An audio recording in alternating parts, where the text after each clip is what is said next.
Kabed et avicha ve'et imecha leman ya'arichun yamecha. Et tu honoreras ton père et ta mère, afin que tes jours se rallongent. Ce commandement du respect des parents est très connu, et la promesse de la longévité, de la longue vie, n'en est pas moins connue de tous.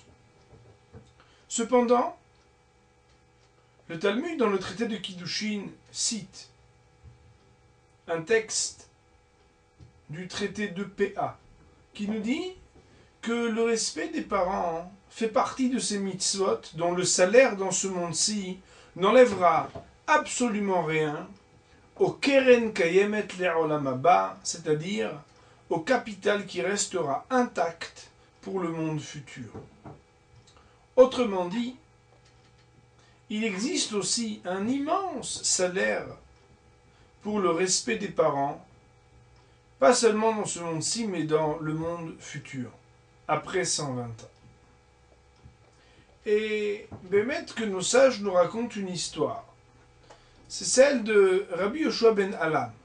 Rabbi Yoshua ben Alam, un jour a eu un rêve, où on vint lui révéler quelque chose. On lui a dit qu'il y avait le boucher Nanas, qui serait son voisin dans le monde à venir.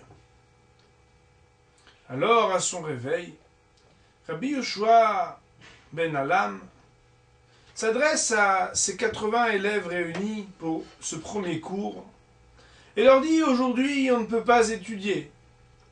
Il faut absolument que je me renseigne sur Nanas, savoir qui il est et quels sont ses mérites, car nous devons être l'un à côté de l'autre dans le Gan Eden. Alors les élèves s'en vont pour chercher qui est Nanas, et après des investigations par-ci et par-là, ils trouvent que c'est un boucher. Nanas, le boucher, reçoit les envoyés du Rav qui lui disent: eh bien, Rabbi Yoshua ben Alam tient à vous voir. Comment, lui qui était en train de préparer sa viande, leur dit: quoi, un homme aussi important que ça? Vous vous moquez de moi? Laissez-moi donc. Alors, lorsque les envoyés du Rav racontent à Rabbi Yoshua ben Alam ce qui s'était passé, Rabbi Yoshua ben Alam de dire: s'il ne vient pas à moi, c'est moi qui irai vers lui. Et c'est ainsi que Rabbi Yoshua ben Alam s'en va voir Nanas le boucher. Il arrive, et là, cet homme très simple dit au Rav: mais comment, Kvod Harav, la couronne d'Israël qui vient à moi? Mais je suis un serviteur pour vous.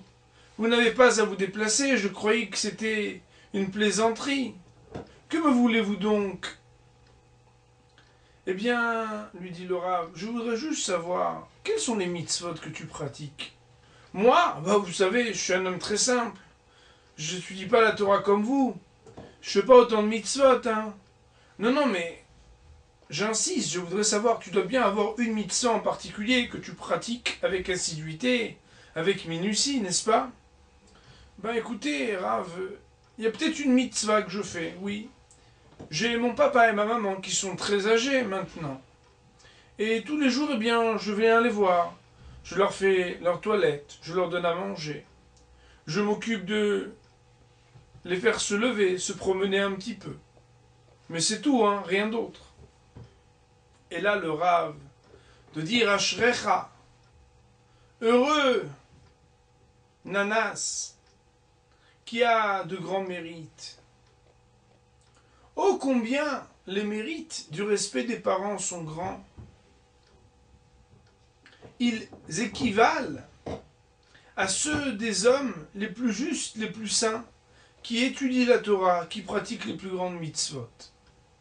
Ce qu'il faudra retenir ici, c'est que cette mitzvah, elle est donnée à tout le monde. Parce que tout celui qui est né, c'est forcément qu'il a un papa et une maman.